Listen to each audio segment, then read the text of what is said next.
the mindset was just there that, oh, maybe it's wrong for women to put on trousers, or it's wrong for you to put on skirts or gowns that are too high above your knee. But there was not much explanation. And then with time, it started becoming subjective. And it was as if the definition of modesty was no longer clear-cut, was not something that you can say, this is it, or this is not what it is. Like one preacher can come up today and say, there are modest ways of wearing trousers, you just have to choose this kind of trousers or that kind of trousers. Another preacher can say a modest skirt has to be flowing. Another one will say just above your knee is right. Another will give the impression that just below your. And there was just a lot of relativity and subjectivity to it. But in my heart, I felt sure that if God had a standard, he was going to reveal it. And there's this Bible verse that people quote, but I interpreted it in a way that was appropriate to the question. Deuteronomy 29, verse 29 says, the secret things are, let's read it, Deuteronomy 29, verse 29.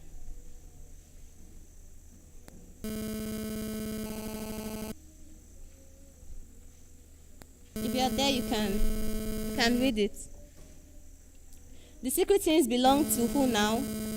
To God. But the things that are revealed belongs to us and our children. So people use that to close up subjects and say, let's not talk about this. Why? Because the secret things belongs to God. But for me, I was interested in the clause, but the things that are revealed belongs to us and our children. So if God has revealed something and then you choose to be willingly ignorant and say, let's not talk about it, God is silent on it, you are losing, because you lose out from the benefits that God has given for you and your children. So I've always been interested, if God has a say on any subject, I need to know about it and I need to practice it. And so I studied. I remember something someone gave me a gift, the Bible Concordance, and then someone also gave me Connecting with Jesus as a gift. And so in one of the chapters, just not in depth, it was not so in depth, but little bit about dress was mentioned. So I knew that there was more to it. And it was particularly Testimonies Volume 1. We can choose to read it, that I knew expounded my mind, and then from there further studies and sermons and all of that. So I'm just saying that God is not silent about many things that we assume that he's silent upon. He has revealed so much to us, but we have not made a deliberate effort to study. But if we study, you will see the promise fulfilled. Jeremiah 29 verse 13, that you will seek me and find me if you search for me with all your heart. So God defines modesty, and God has answers to questions like, should women wear trousers, as we are going to see in this presentation. The history of women wearing trousers goes to the feminist movement. It was a part of the feminist movement. Now, it's very hard for you to say the word feminist and people will say, I don't know what you are talking about, because it's just everywhere you look. Many persons are claiming to be feminists for one reason or the other. So what is feminism, actually? Because sometimes I've even noticed that when I question people who claim to be feminists, they don't even understand the history, the origin of what they are claiming to be, or the meaning of the word. They just take a part of it and hold to it.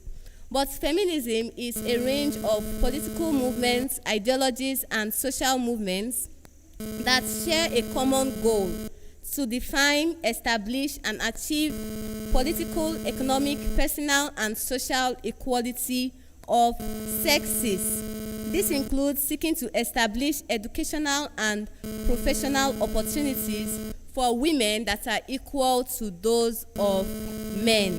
So the goal of feminism is, the root of feminism is equality of sexes. So let male and female be equal.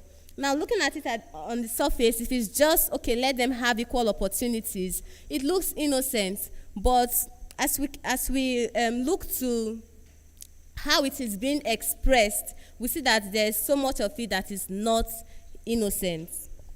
The feminist movement, also known as the women's movement or simply feminism, refers to a series of political campaigns for reforms on issues such as reproductive rights, domestic violence, maternity leave, equal pay, women's suffrage, sexual harassment, and sexual violence, all of which fall under the label of feminism and the feminist movement. So the feminist movement started from a real problem, the problem of oppression, male oppression on women, taking advantage of women, perhaps sexual violence and sexual harassment in marriage and out of marriage. But the reforms that were taken to solve the problems became extreme and were not the right method. I'm reading, the movement's priority vary among nations and community and range from opposition to female genital mutilation in one country to opposition to the glass ceiling in another. You know, female genital mutilation, right? Circumcision of women. Is something wrong? Not so. It's wrong, right? It's wrong to women. So these were forms of abuse. They were actually legit cases. And from here, the feminist movement sprang up. So the feminist movement was against domestic violence, gender indiscrimination, and women not being able to earn as much as men, women being tied to domestic responsibilities and not assisted by men, and then society's lack of support towards talented women, and women being afraid that their success was going to annoy their spouse, so they were limited, and it limited them. Real problems. But what is the solution to these problems? What should have been the solution to these problems?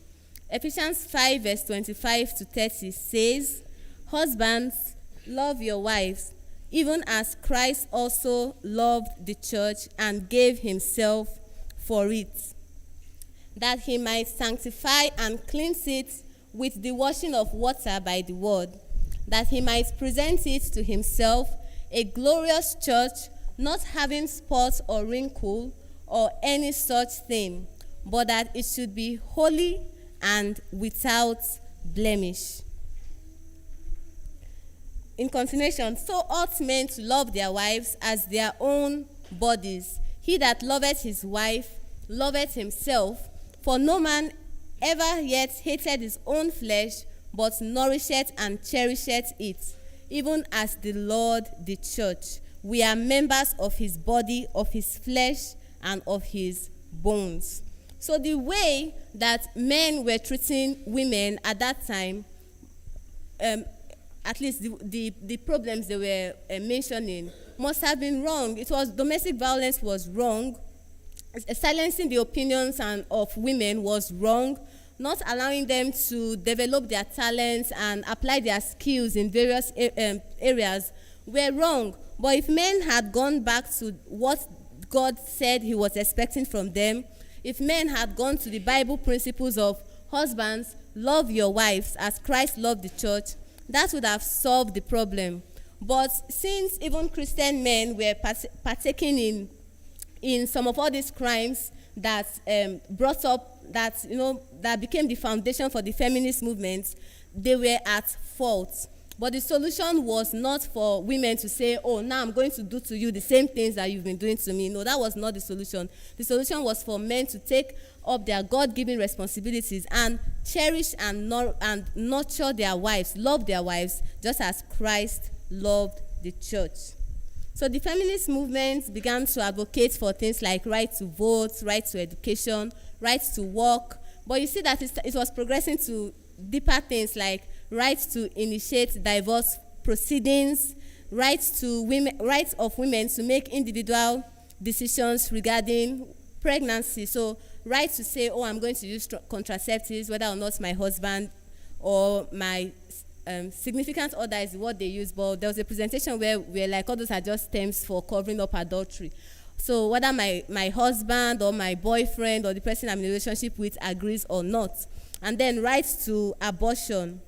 Then also equality of property, freedom of marriage, language equality, overthrow of male dominance. And it has moved to become strange things even now. Like if you, for instance, I remember I was in a bank one day and I stood. I've been in banks in other scenarios, and